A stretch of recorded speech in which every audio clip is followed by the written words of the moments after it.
श्री राम जय जय राम, श्री राम जय राम, श्री राम जय जय राम, श्री राम जय जय राम, सीता श्री राम जय जय राम। ओम श्री गणेशाय नमः, श्री गुरुवे नमः, श्री चंद्रशेखराय नमः, ओम श्री सीतारामचंद्राभ्याम नमः, उमा महेश्वराभ्याम नमः, ओम श्री एकादशी दक्षिणेश्वरधाम सरकार श्री हनुमते नमः। श्री राम जय जय राम।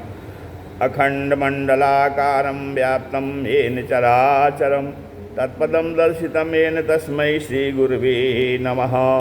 वक्रतुण्डमहाकाय सूर्यकोटिसमप्रभा निर्विघ्नं कुरु मे देवि सर्वकार्येषु सर्वदा।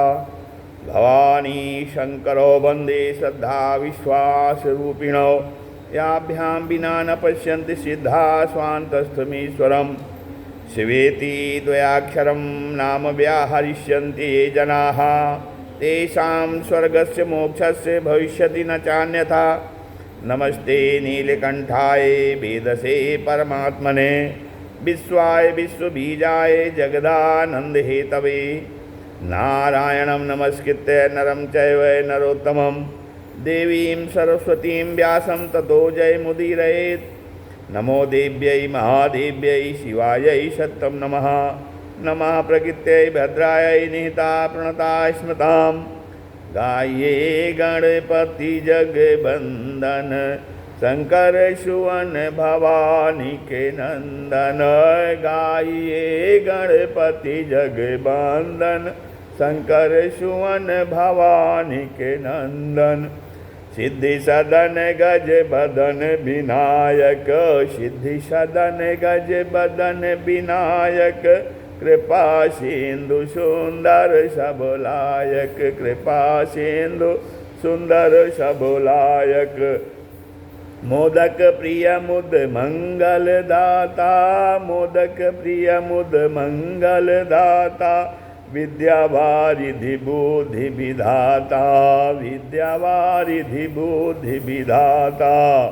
मांगत तुलसीदास कर जोरे, मांगत तुलसीदास कर जोरे। बसहु राम सिय मानस मोरे, बसहु राम सिय मानस मोरे। मात पिता गुरु गणपति शारद, मात पिता गुरु गणपति शारद। शिव समेत शंभु मुनि नारद, शिवा समेत शंभु मुनि नारद।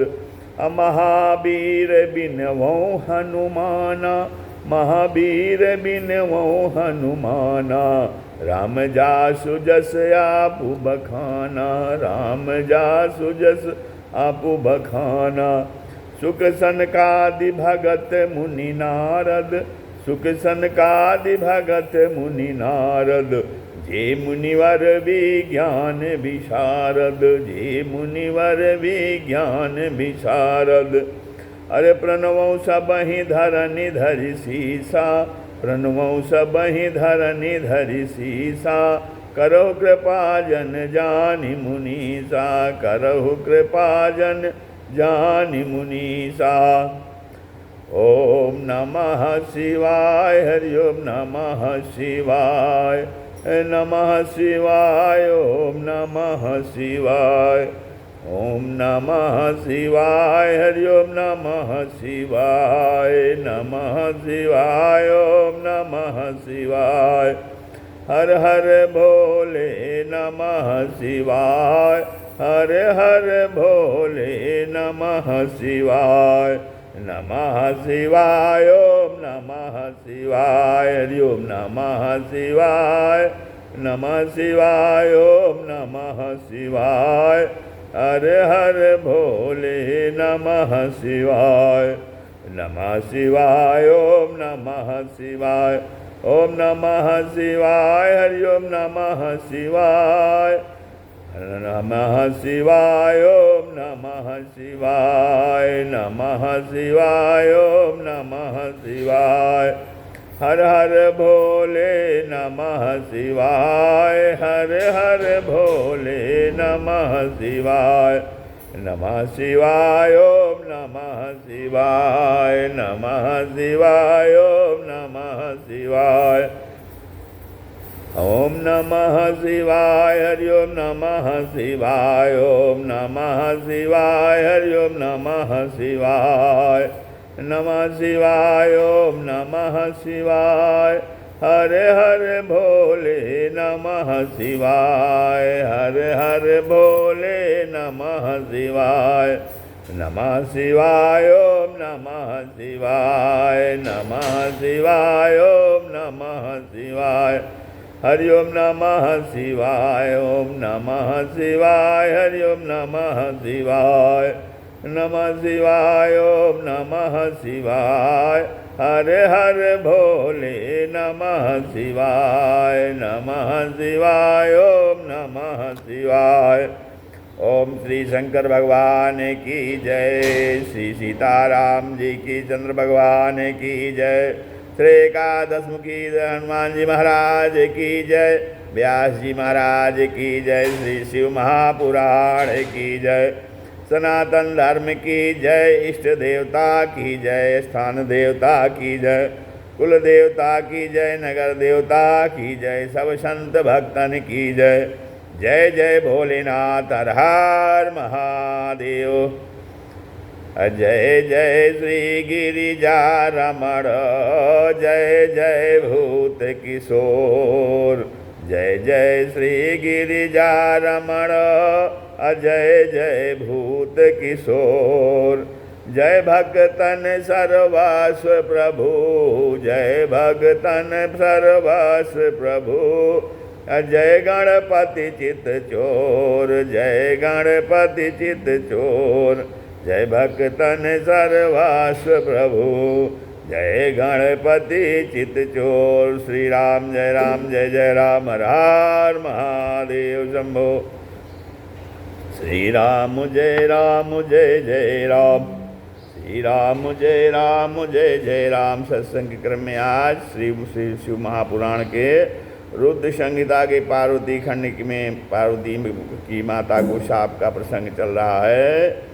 जय जय श्री गिरिजा रमण, जय जय भूत किशोर, जय जय श्री गिरिजा रमण, जय जय भूत किशोर, यतियों के सर्वस्व प्रभु, यतियों के सर्वस्व प्रभु, जय गणपति चित चोर, जय गणपति चित चोर। हर हर महादेव शंभो। नारद जी कहने लगे, हे ब्रह्मा जी, आप इस समाचार को कि सती ने पिता के यज्ञ में अपना शरीर त्याग कर पुनः जन्म लेकर हिमालय की पुत्री हुई है और फिर उग्र तपस्या करके शिव जी को पुनः कैसे प्राप्त कर लिया। ब्रह्मा जी कहने लगे, हे नारद, जब सती ने दक्ष यज्ञ में अपना शरीर त्यागा तब हिमालय की प्रिया मैना ने शिवलोक में स्थित अपनी चाह पूरी करने को देवी की आराधना की। उसी तपस्या के प्रभाव से सती ने विचारा कि मैं हिमालय की कन्या बनूं। तत्काल पर स्थित वश देह त्याग कर प्रेमवश मैना की पुत्री हुई और नारद जी के वचनों पर विश्वास करके दुष्कर तप कर पुनः शिव जी को प्राप्त किया।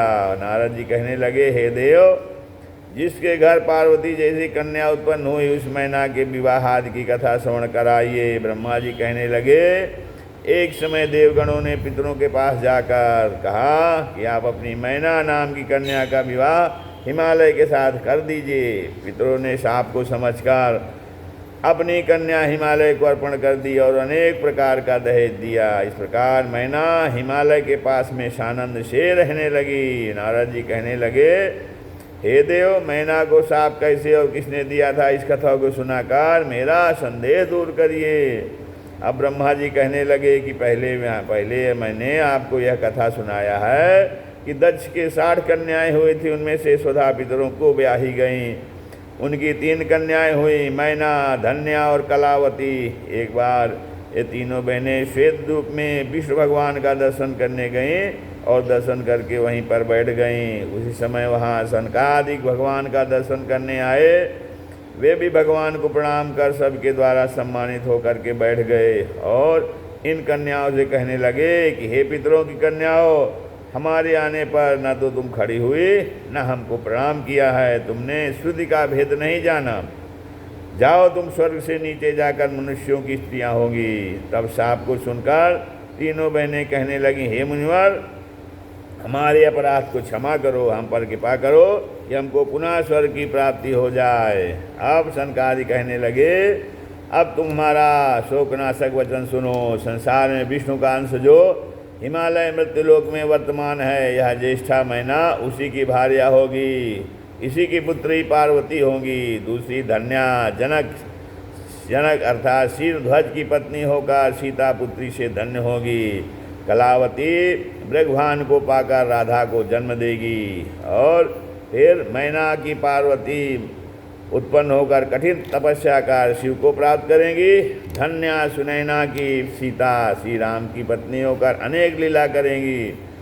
और कलावती कीरत की सुता राधा साक्षात गोलोकवासिनी गुप्त स्नेह में बंधी हुई श्री कृष्ण की प्रिया होकर मृत्युलोक में अनेक लीलाएं करेंगी। इस प्रकार तुम तीनों पितृकन्याएं पाप रहित साप रहित होकर के पुनः स्वर्ग में वास करोगी। विष्णुवाद देवों के द्वारा दुर्गा जी की स्तुति किया जा रहा है। एक समय विष्णुवाद देवगण सभी मिलकर हिमालय के यहाँ पधारे। हिमालय गिरिराज ने सभी देवों का स्वागत सत्कार किया। सभी देवों ने हिमालय से जगत माता उमा की उपासना पूजा करने को कहा। गिरिराज ने कहा, ऐसा ही होगा। सभी देवता जगदम्बा का स्मरण करके श्रद्धा से स्तुति करने लगे। देव्यु में जगतामंबो शिवलोका निवासिनी सदा शिव प्रिय दुर्गे त्वाम नमामो महेश्वरी। देवता कहने लगे, हे देवी, हे उमे, हे जगन्माता, हे शिवलोक निवासिनी, हे सदाशिव प्रिय दुर्गे महेश्वरी, हम तुमको प्रणाम करते हैं। इस प्रकार से दुर्गे की देवताओं ने 13 श्लोकों में वंदना की। जगन्माता दुर्गे स्तुति सुनकर देवताओं के सामने प्रकट हो गईं, जिनके अंग की कांति करोड़ों सूर्यों के समान, अंग प्रत्यंग शोभायमान, तेजो राशि के समान, उपमा रहित, शिवलोक में निवास करने वाली, तीनों देवों को पैदा करने वाली, कल्याणदायिनी, दुखों का नाश करने वाली और स्वजनों की तारने वाली अलौकिक शोभायमान हो रही थी। अब दुर्गे को सामने देख करके देवताओं ने पुनः 11 श्लोकों में स्तुति की। ये दुर्गा कहलाने वाली, आपको बार बार प्रणाम है। दुर्गे कहने लगी, हे देवो, मैंने आपका मनोभाव जान लिया है, मेरी बात सुनो। मैना इस समय मनोयोग से मेरी आराधना कर रही हैं। तुम्हारी और मैना की प्रार्थना से मैं प्रसन्न हूँ। मैं हिमालय के घर प्रकट होकर संसार को सुख दूंगी। दक्ष यज्ञ में जब मैंने अपना शरीर त्यागा था, उसी समय मैंने हरि से यही कामना की थी। अरे सती मरत हरि सन बरु मांगा, सती मरत हरि सन बरु मांगा, जन्म जन्म शिव पद अनुरागा, जन्म जन्म शिव पद अनुरागा। सती मरत हरि सन बरु मांगा, जन्म जन्म शिव पद अनुरागा। तो उसी समय से शिव मेरी अस्थियों को माला बना करके मेरे बिरा में घूमते ही रहते हैं। वैसे वो विकार रहित अजित अविनाशी परिपूर्ण स्वामी माया के अधीश्वर हैं। उनको काम और मोह से क्या प्रयोजन है। वे प्रभु रुद्र भी मेरा परिग्रहण करने की इच्छा करते हैं। अब मैं मैना जो हिमालय की पत्नी है, उसके यहाँ प्रकट होकर अर्थात जन्म लेकर लौकिक गति दिखाऊंगी। अब आप अपने अपने स्थानों को जाओ और महादेव का चिंतन करो, आपके सभी कष्ट दूर हो जाएंगे। अब मैना की तपस्या, फिर वरदान तथा पार्वती जी का जन्म की कथा है। नारद जी कहने लगे, हे देव, मैना ने किस प्रकार तप किया और कैसे पार्वती का उनके यहाँ पर पुत्री के रूप में जन्म हुआ, ये बताइए। ब्रह्मा जी कहने लगे, नारद, हे नारद, जब देवता हिमालय और मैना को उपदेश देकर चले गए थे, तभी से हिमालय और मैना निरंतर सदाशिव की आराधना में भक्तिभाव से तल्लीन थी। ब्राह्मण को दान देते, चैत्र मास से आरंभ कर भगवती की मनमयी मूर्ति बनाकर अनेक प्रकार से पूजन करती। कभी व्रत धारण करके, कभी निराहार रहकर, कभी जल ही पीकर रहती। इस प्रकार मैना ने 29 वर्ष तक निराहार शिव की कठोर से आराधना की। और फिर आराधना से प्रसन्न होकर कि देवी प्रकट होकर मैना से कहने लगी, देवी कहती हैं, वरम ब्रूहि महाश्वाध्वी यत्ते मनसि वर्तते। वरम ब्रूहि महाश्वाध्वी यत्ते मनसि वर्तते। सुप्रसन्ना च तपसा तवाहं गिरिकामिनी। सुप्रसन्ना च तपसा तवाहं गिरिकामिनी। तो देवी कहने लगी, हे गिरिकामिनी, मैं तुम्हारी तपस्या से बड़ी प्रसन्न हूँ, आप तो मनोवांछित वर मांगो। ऐसा कहकर भगवती ने मैना को प्रसन्न होकर आलिंगन कर लिया। अब मैना ने अतिदीन भाव से देवी की 9 श्लोकों में स्तुति किया। मैना बोलती हैं, माता मही सदानंदाम भक्त शोक विनाशिनीम आकल्पम वनितानां चा प्राणिनां बुद्धिरूपिणीम। माता महीम सदानंदां भक्त शोक विनाशिनीम आकल्पम वनितानां चा प्राणिनां बुद्धिरूपिणी। मैना बोली, हे माता, आप ही सदा आनंद स्वरूपिणी, भक्तों के शोक दूर करने वाली, कल्प पर्यंत स्त्री जनों तथा प्राणियों की बुद्धि रूपिणी हैं। इस प्रकार से विनती सुन करके प्रसन्न होकर भगवती ने मैना से वरदान मांगने को कहा। मैना कहने लगी, हे शिवे, हे भवानी, हे महेश्वरी, आपकी जय हो। आप यदि वरदान दे रही हैं तो पहला वरदान यह दो कि मेरे दीर्घायु, बलवान, रिद्धि सिद्धि युक्त 100 पुत्र हों, और दूसरा वरदान यह दो कि आप ही गुणवान, रूपवान, त्रिलोक में पूजित, आनंद देने वाली मेरी माता सुता माँ होकर कालांतर में रुद्र पत्नी होकर लोक में लीला विस्तार करो। दुर्गा ने तथास्तु कहकर मैना को आश्वस्त कर दिया। अब जो है कालांतर में मैना के दुर्गे की कृपा से 100 पुत्र हुए। बड़ा पुत्र मैनाक हुआ, जिसने समुद्र से मित्रता की थी, और जब इंद्र पर्वतों से युद्ध हुआ था तब उसने पर्वतों के पक्ष काटे थे। उस समय केवल मैनाक ही समुद्र में सकुशल रह गया था, उसी के पक्ष कटने से बच गए थे। सभी पुत्रों में वही श्रेष्ठ था। कालांतर में मैना के उदर में जगदम्बा को आई जानकर विष्णु आदि देवता उनकी गर्भ स्तुति करने लगे।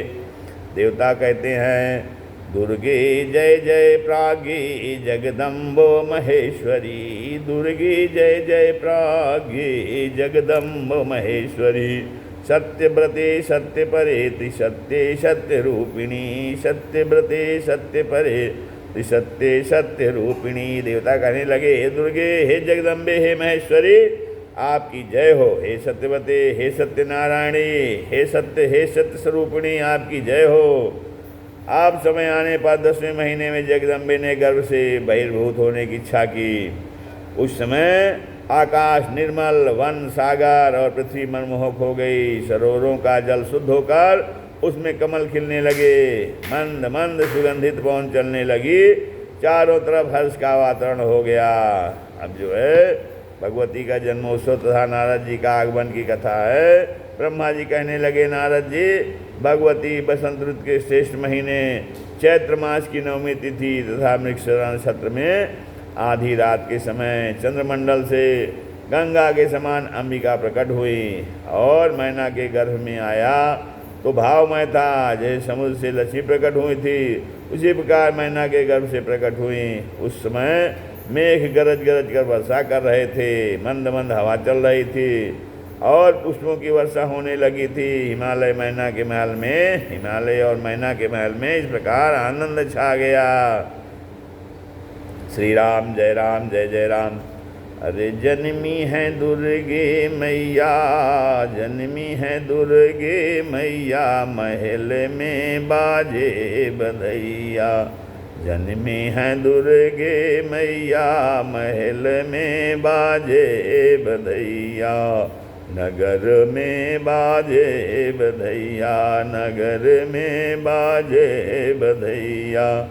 जन्मी है दुर्गे मैया, महल में बाजे बधैया। हिमगिरि मन में हर्षित भारी, हिमगिरि मन में हर्षित भारी। मैना लेती बलैया, मैना लेती बलैया। दासी दास निछावरी पावे, दासी दास निछावरी पावे। नाचत ताता थैया, नाचत ताता तैया, नगर में बाजे बधैया। जन्मी है दुर्गा मैया, महल में बाजे बधैया। नभ से देव फूल बरसामे, नभ से देव फूल बरसामे। जय होय दुर्गा मैया, जय होय दुर्गा मैया। देवांगना बधाई गावे, देवांगना बधाई गावे। जय जग जननी मैया, जय जग जननी मैया। नगर में बाजे बधैया, नगर में बाजे बधैया। जन्मी है दुर्गे मैया, महल में बाजे बधैया। नगर गाँव में आनंद छायो, नगर गाँव में आनंद छायो। झिलमिल होती अथैया, झिलमिल होती अथैया। जन्मी है दुर्गा मैया, जन्मी है दुर्गा मैया। महल में बाजे बधैया, महल में बाजे बधैया। नगर में बाजे बधैया। जन्मी है दुर्गे मैया, महल में बाजे बधैया। श्री राम जय राम जय जय राम। तो आकाश में आकर के विष्णुवाद देवता दिव्य रूपा शिवलोकवासिनी जगदम्बे की स्तुति करने लगे। देवता बोले, जगदम्ब महादेवी सर्वसिद्धि विधायिनी, जगदम्ब महादेवी सर्वसिद्धि विधायिनी। देव कार्य कतरी त्वं ही सदा तत्स्वां नमामहे, देव कार्य कर्तरी त्वं ही सदा तत्स्वां नमामहे। देवता बोले, हे जगदम्ब, हे महादेवी, हे सबके सिद्ध विधान करने वाली, आप देवता देवों का कार्य करने वाली हो, हम आपको प्रणाम करते हैं। हे देवी, आपने मैना और देवताओं का मनोरथ पूर्ण किया है, अब शिव जी का भी मनोरथ पूर्ण कर दो। ऐसे विनम्र वचनों से नमन करके देवगण अपने अपने स्थानों को चले गए। अब मैना कहने लगी, हे देवी, अब आप कन्या का रूप धारण करके हमको बाल लीलाओं के आनंद से सरोबार का धन्य कर दो। भगवती कहने लगी, पूर्व काल में मैंने तुम्हारी तपस्या से प्रसन्न होकर तुम्हारी कन्या होने का वरदान दिया था, अब समय आने पर मैं तुम्हारी कन्या हुई हूँ। मैना से ऐसा कह करके देवी ने लौकिक गति का आश्रय लेकर कन्या रूप से रोदन करने लगी। अब कन्या का रुदन सुनकर महल के दास दासी और सेवकाएं प्रसन्न हुए। महाराज को समाचार दिया गया कि आपका मनोरथ पूर्ण हुआ है, आपके यहाँ कन्या का जन्म हुआ है। हिमालय ने प्रसन्न होकर के बड़े बड़े दान दिए, ब्राह्मणों और याचकों को दान मान से संपन्न किया। अनेकों प्रकार के वाद्य बजने लगे, मंगल गान होने लगे, जात कर्म आदि संस्कार कराए गए। महाराज हिमालय ने धूमधाम से कन्या उत्पन्न होने की खुशी में बहुत बड़ा उत्सव किया। याचकों को मनचाहा दान दिया, विप्रों को और जिसने जो मांगा सो दान देकर सभी को प्रसन्न किया। तदनंतर ऋषि मुनियों को बुला करके कन्या का नामकरण कराया गया। अब नाम क्या है?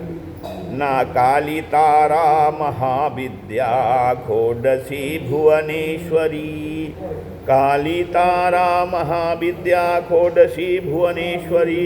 भैरवी छिन्नमस्ता चा विद्या धूमावती तथा, भैरवी छिन्नमस्ता चा विद्या धूमावती तथा।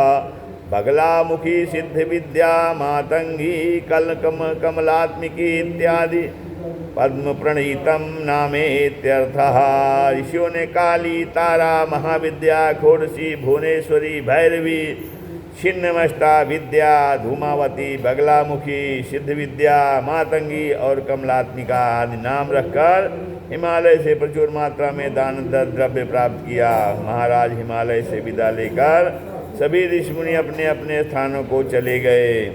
अब इस प्रकार सुंदर अंगों वाली कालिका देवी प्रतिदिन चंद्रमा के समान बढ़ने लगी। उसको कलशकुलोचित नाम लेकर सभी पुकारने दुलारने लगे, जैसे दीपक की बड़ी शिखा से मंदिर प्रकाशित और शोभायमान होता है। उसी प्रकार पर्वतराज हिमालय का महल पार्वती कन्या से शोभायमान होने लगा और पार्वती द्वितीया के चंद्रमा के समान बढ़ने लगी। कालांतर में एक दिन शिव जी से प्रेरित नारद जी हिमालय के यहाँ पधारे और नारद जी को आया जानकर पर्वतराज बड़े प्रसन्न हुए।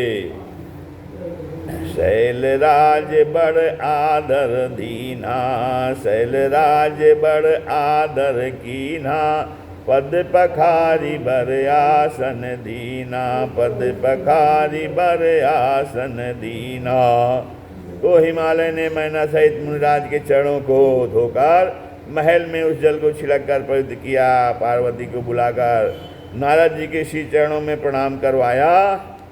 नारद जी ने आशीर्वादों की झड़ी लगा दी। पर्वत नारद जी से कहने लगे, हे मुनीश्वर, आप त्रिकालदर्शी हैं, मेरी सुता के गुण दोष बताइए और भविष्य में इसको कैसा पति प्राप्त होगा, सभी बातें बताने कृपा करें। इसका भाग्य कैसा है और इसका दाम्पत्य जीवन कैसा रहेगा।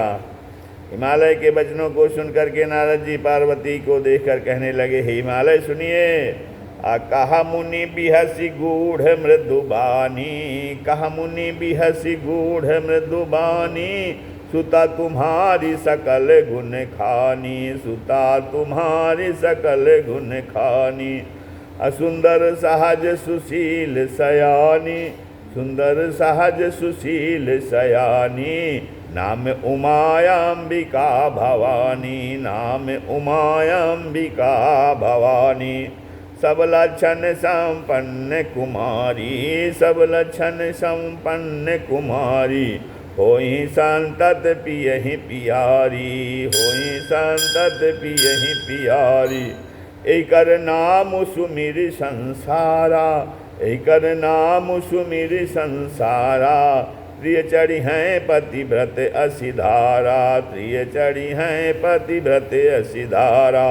हे पर्वतराज, आपने इसके पद के विषय में पूछा, सो सुनो, इसका पद अलौकिक लक्षणों वाला तथा अविनाशी होगा। कैसा होगा? जोगी जटिल अकाम मन, नगन अमंगल भेष, जोगी जटिल अकाम मन, नगन नगन अमंगल भेष। अस स्वामी यही कहाँ मिली परिहस्त असिरेख, अस स्वामी यही कहाँ मिली परिहस्त असिरेख। तो इसका पति योगी, नंगा, गुण रहित, अकाम, माता पिता से हीन, अमंगल वेश वाला मिलेगा, ऐसी इसके हाथ में रेखा पड़ी हुई है। इसे सुनकर पार्वती जी मन में सोचने लगी कि होई न मृखा देव ऋषि भाखा, होई न मृखा देव ऋषि भाखा, उमा सो बचन हृदय धरि राखा, उमा सो बचन हृदय धरि राखा।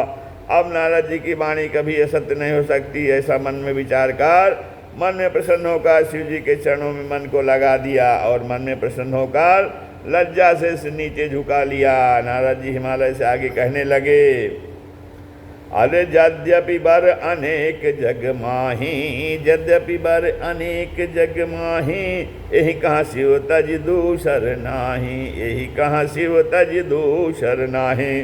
नारद जी कहने लगे, संख्या में असंख्य बर हैं, परंतु इसको पार्वती शिव जी के अतिरिक्त कोई दूसरा वर्ण नहीं कर सकता। और हे पर्वतराज, शिव पार्वती का मिलन सनातन है, इसे आप किसी दूसरे को नहीं दे सकते हो। यह आपकी सुधा पार्वती तो सर्वदा शंकर प्रिया, सदैव शिव की प्रिया रही है। अब पार्वती और हिमालय के स्वप्न तथा भौमोत्पत्ति का वो कथन है। अब नारद जी के ऐसे वचनों को सुनकर हिमालय कहने लगे, हे प्रभो, शिव तो अकाम और योगी हैं, फिर सांसारिक क्रियाकलापों में क्यों पड़ेंगे। अब नारद जी कहने लगे, हे पर्वतराज, गूढ़ राज सुनो, शिव जी की प्रतिज्ञा है कि हे दाक्षायणी, मैं तुम्हारे सिवाय किसी को भी नहीं वर्ण करूँगा, तुम ही मेरी भार्या जल बनोगी। तुम्हारी कन्या पूर्व जन्म में दक्ष पुत्री सती थी, अपने पिता के यज्ञ में शिव का अपमान देखकर अपना शरीर का त्याग कर दिया था। वही अंबिका अब आकर मैना की तपस्या से आपके यहाँ पार्वती रूप से प्रकट हुई हैं। आपकी सुता का श्रेष्ठ और रत्न सिंहासन से उत्तम बैठने का आसन शिव जी की जंघा ही होगी। ऐसा कहकर नारद जी स्वर्ग को प्रस्थान कर गए।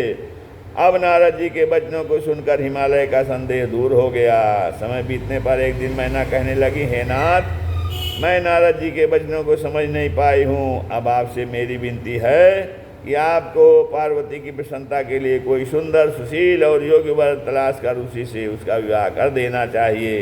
हिमालय कहने लगे, हे प्रिय, यदि आपको अपनी पुत्री से स्नेह है तो उसे शिव कृपा प्राप्त करने हेतु तपस्या करने की प्रेरणा दो। तपस्या के द्वारा नारद जी द्वारा कहे गए सभी अमंगल दूर हो जाएंगे। अरे तप बल रचई प्रपंच विधाता, तप बल रचई प्रपंच विधाता, तप बल विष्णु सकल जग त्राता, तप बल विष्णु सकल जग त्राता, तप बल शंभु करहि संहारा, तप बल शंभु करहि संहारा, तप बल से सुधरहि मही भारा, तप बल से सुधरहि मही भारा।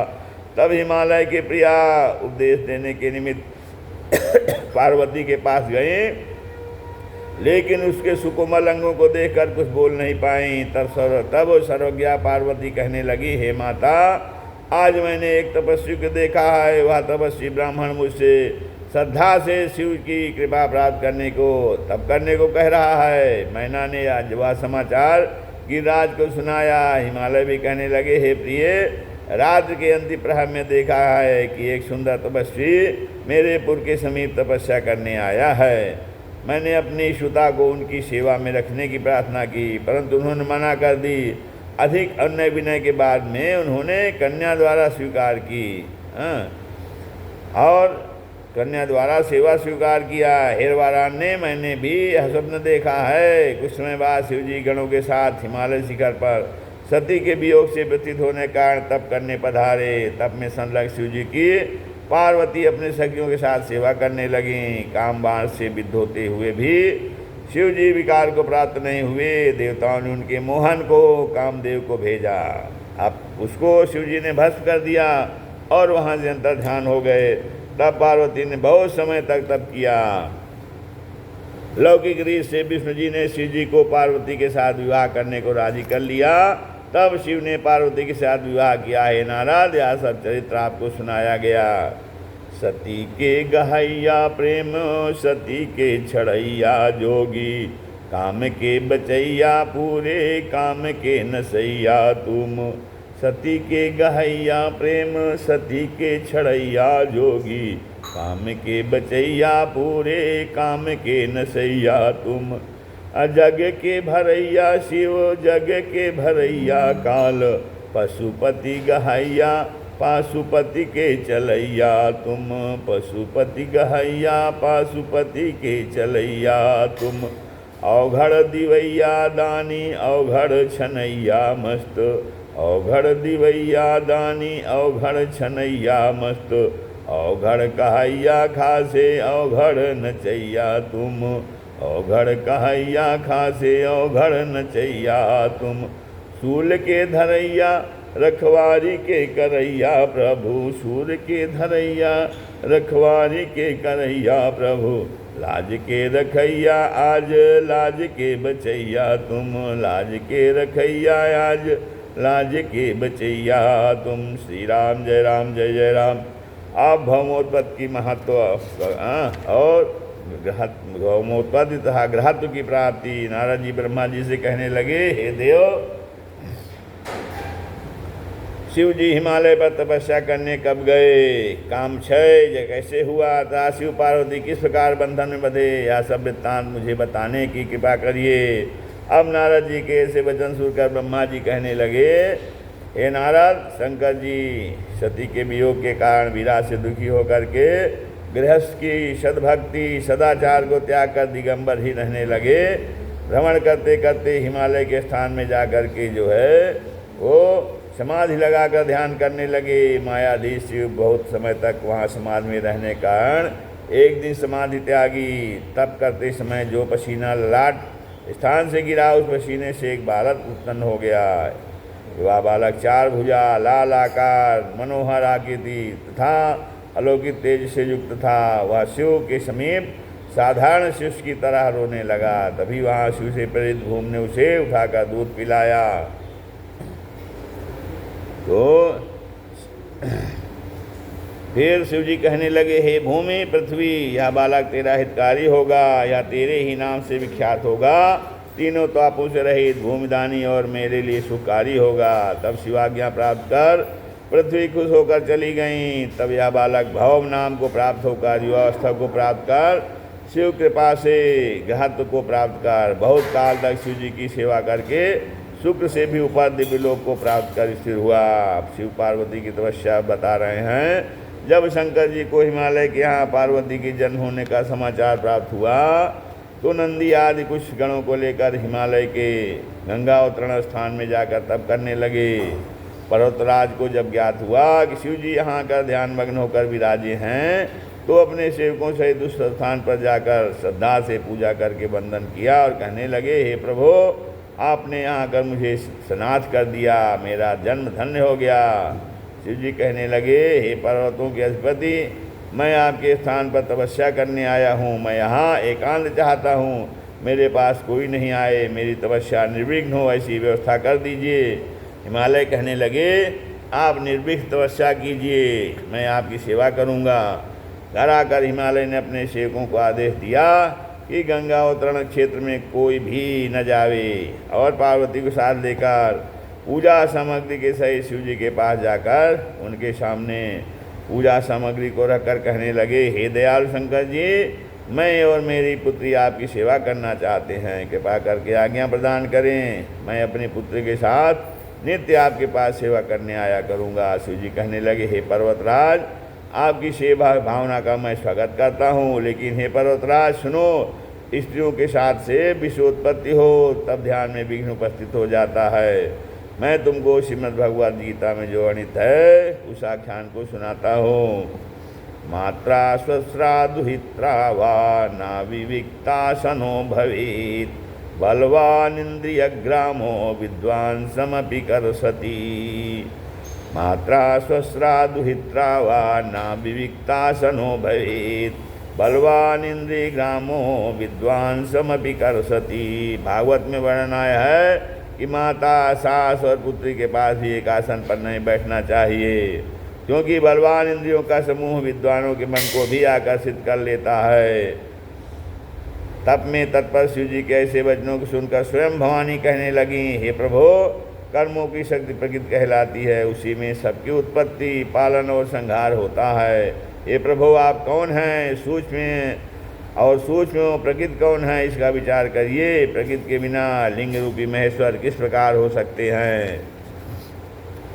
तो प्रकृति के कारण ही प्राणी अब आपका अर्चन, बंदन और ध्यान करते हैं। हे योगेश्वर, अधिक कहने से क्या, आप मेरे वचन सुने। वह प्रकृति मैं हूँ और आप पुरुष हैं, इसमें कुछ संदेह नहीं है। मुझे प्रकृति से ही आप सगुण रूप ब्रह्म हुए हैं। आप वशी होकर भी अनेक कर्म करने वाले हो, पर निर्विकारी मुझे कैसे मुझसे लिप्त नहीं हो। इंद्रियों से परे होने पर भी भगवान शिव ने गिरिराज और पार्वती की इच्छा अनुसार पार्वती को अपनी सेवा में रख लिया। पार्वती कभी पिता के साथ, कभी अकेले ही आकर शिव जी की सेवा में तत्पर रहने लगी। शंकर जी सोचने लगे, पार्वती मनोयोग से मेरी सेवा करती है, परंतु मैं इसको ग्रहण तभी करूँगा जब इसका महातपस्या करके गर्व का बीज खत्म हो जाएगा। भगवती काली नित्य सेवा भाव से शंकर जी की सेवा करने लगीं। उसी समय देवता ने ब्रह्मा जी की आज्ञा पा करके कामदेव को शिव जी के पास भेजा, क्योंकि सभी देवता तारकासुर के अत्याचारों से संतप्त थे और मृत्यु शिवपुत्र के द्वारा ही होनी थी। तब तक शिव पार्वती का योग नहीं होगा, तब तक शिव पार्वती का नहीं होगा, तब तक पुत्र कहाँ से हो जाएगा। इसी हेतु की शंकर जी के मन में विकार उत्पन्न करने हेतु कामदेव ने अपने सभी परिकरों के साथ वहां पहुंच करके अपना पूरा पराक्रम दिखाया, परंतु शिव जी जरा भी क्षुभित नहीं हुए, उल्टे कामदेव को ही भस्म कर दिया। तदनंतर पार्वती ने गर्व रहित तपस्या करके देवों की कामना के अनुसार शिव जी को प्राप्त कर परोपकार की भावना से देवकार में प्रसन्न होकर तत्पर हुई। अब तारकासुर की कथा है। नारद जी ब्रह्मा जी से पूछने लगे, हे देव, तारकासुर कौन था जिसने देव समुदाय को पीड़ित किया था? वह किसका पुत्र था तथा कामदेव को शिव जी ने किस प्रकार भस्म किया था। ब्रह्मा जी कहने लगे, हे नारद, मेरा पुत्र मरीच एवं मरीच का पुत्र कश्यप हुआ। उसकी 13 पत्नियां थीं। उनकी दिति नाम की पत्नी से हिरण्यकश्यप और हिरण्याक्ष 2 महाबली दुष्ट पुत्र हुए, जिनको विष्णु ने नृसिंह रूप धारण कर हिरण्यकश्यप को और वराह रूप धारण कर हिरण्याक्ष को मारा था। एक दिन दिति कश्यप ऋषि के पास जाकर इंद्र को परास्त करने वाले पुत्र की कामना से गई। तब कश्यप ने पुंसवन नामक व्रत बताया। अब वह व्रत अगहन मार्ग शीर्ष कृष्ण प्रतिपदा से कार्तिक पूर्णिमा तक 1 वर्ष तक चलता है। उसमें नियम से रहना पड़ता है। श्रीमद् भागवत के 6 से 18 के अनुसार, अध्याय 6 के 18 श्लोक के अनुसार कश्यप व्रत कहते हैं कि पुत्रास्ते भविता भद्रे इंद्रहा देव बांधवा संवत्सरम व्रतमिदम यद्यंजो धारिष्यसि। कश्यप जी बोले, हे देवी, 1 वर्ष तक तुमको शुद्ध भाव से रहना होगा। अशुद्ध भाव होने पर यह पुत्र देवताओं का अनुगामी हो जाएगा। दिति नित्य नियम से रहने लगी। एक दिन देव माया स्वस्थ उच्छिष्ट अवस्था में बिना आचमन किए ही सो गए। अब इंद्र छद्म में सिंहासन में रहता था। इंद्र ने अवसर पा करके दिति के उदर में प्रवेश कर उस गर्भ के 7 टुकड़े कर दिए। जब वे 7 टुकड़े रोने लगे तब इंद्र ने उन 7 टुकड़ों के एक के साथ 7 टुकड़े कर दिए। चकर्ता सप्तधा गर्भो वज्रेणे कनक प्रभम रुदंतम सप्तधैकैकम मारोदीरितान पुनः। लेकिन वे सभी टुकड़े व्रत के बहाव से नष्ट नहीं हुए। उनका नाम मरुत हुआ। वे 49 मरुत इंद्र के अनुगामी होकर उसी के साथ चले गए। दिति ने पुनः कश्यप ऋषि को प्रसन्न किया। तब कश्यप ने कहा, दिति, तुम ब्रह्मा की 10,000 वर्ष तक तपस्या करोगी तो तुम्हारे पराक्रमी पुत्र होगा। दिति ने नियम पूर्वक तब पूरा किया। तब उसके देवताओं के समान वज्रांग नाम का महाबलवान पुत्र हुआ। उसने इंद्रादि देवों को दंडित किया था और बदला लिया था। हे इंद्र, तू बड़ा दुराचारी दुष्ट है। तूने मेरी माँ के गर्भ को नष्ट किया था। वज्रांग ने ब्रह्मा जी से कहा, हे शिष्यकर्ता ब्रह्मा जी, मैंने अपनी माता कहने से इंद्रादि देवों को कष्ट दिया था। अब इंद्र अपने राज्य का पालन करें। आप मुझे तत्व का सार समझा कर ज्ञान दीजिए, जिससे मैं निर्विकार और प्रसन्न मन रह सकूं। वज्रांग के ऐसे सात्विक विचारों को सुन करके ब्रह्मा जी ने उसे एक वरांगी नाम की स्त्री निर्माण करके दे दी। वरांगी वज्रांग की मनोयोग सेवा करने लगी। उसकी सेवा प्रसन्न होकर वज्रांग कहने लगा, हे देवी, तुम्हारी क्या इच्छा है। वरांगी कहने लगी, प्रभो, यदि आप प्रसन्न हैं तो मुझे महाबलवान पुत्र हो और इंद्र को दुख देने वाला हो ऐसा पुत्र प्रदान करो। वज्रांग कहने लगा, हे वरांगी, तुम वैरभाव की बात करती हो। मुझे देवताओं से वैरभाव की बात अच्छी नहीं लगती। सोचने लगा, यदि मैं ऐसा वरदान देता हूँ तो संत महात्माओं और देवताओं को कष्ट होगा और पिया की इच्छा पूरी न करने पर मुझे नरक होगा। सोच विचार कर वज्रांग ने कह दिया, है प्रिय, तुम्हारा मनोरथ पूर्ण होगा। वज्रांग ने पुत्र प्राप्ति अनेक वर्षों तक तप किया। मेरे तप से प्रसन्न होकर ब्रह्मा जी ने कहा, पुत्र वर मांगो। तब वज्रांग ने कहा, हे प्रभु, हमारा पुत्र महाप्रतापी, समर्थवान और हितकारी और तपोनिधि निवृत्ति वाला हो। ब्रह्मा जी तथास्तु कहकर अपने लोक को चले गए।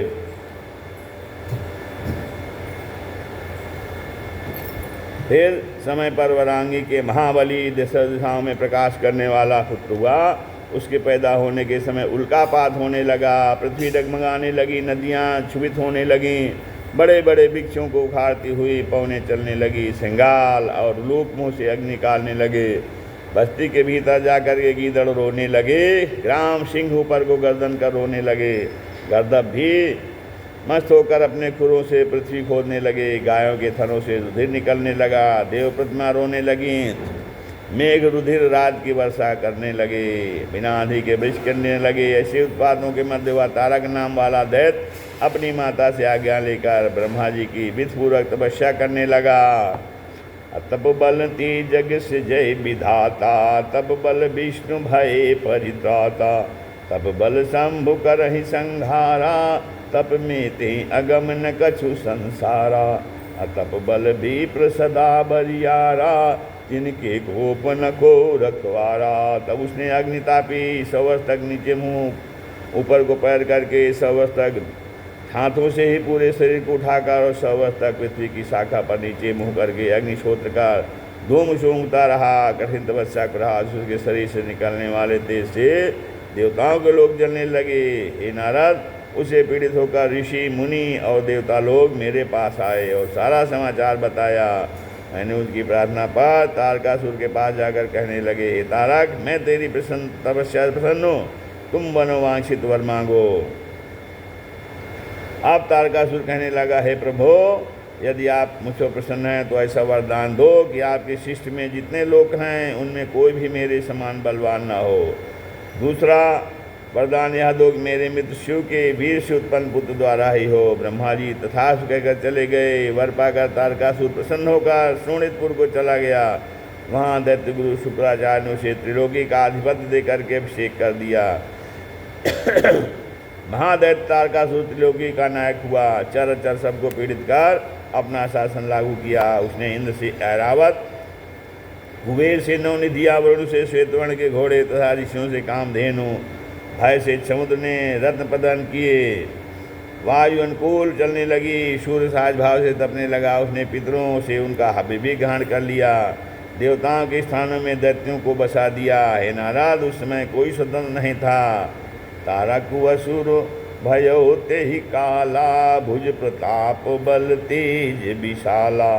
ते सब लोक लोकपति जीते, भय देव सुख संपत्ति रीते। तो तारकासुर के अत्याचार से दुखी होकर सभी संत मुनि तथा देवता कहते हैं, मेरे पास आकर आर्तभाव से तारकासुर के द्वारा पीड़ित करने का समाचार सुनाया। दिक्पाल उसके भय से लुक छिप कर जीवन व्यतीत कर रहे हैं। आपसे वरदान पाकर तारक महान एवं ऐश्वर्यशाली होकर तीनों लोकों का मालिक बन गया है। सभी उसके भय से व्याकुल हैं। सभी अप्सराओं और सुंदर स्त्रियों को तारकासुर ने ग्रहण कर लिया और धर्म के सभी अंग, यज्ञ, तप, दान और पाठ आदि सभी नष्ट कर दिए हैं। उसका सेनापति क्रौंच नामक महादानव सभी लोकों और पाताल में भी प्रजाओं को कष्ट दे रहा है। अस भ्रष्ट आचारा भा संसारा, धर्म सुनिय नहीं काना।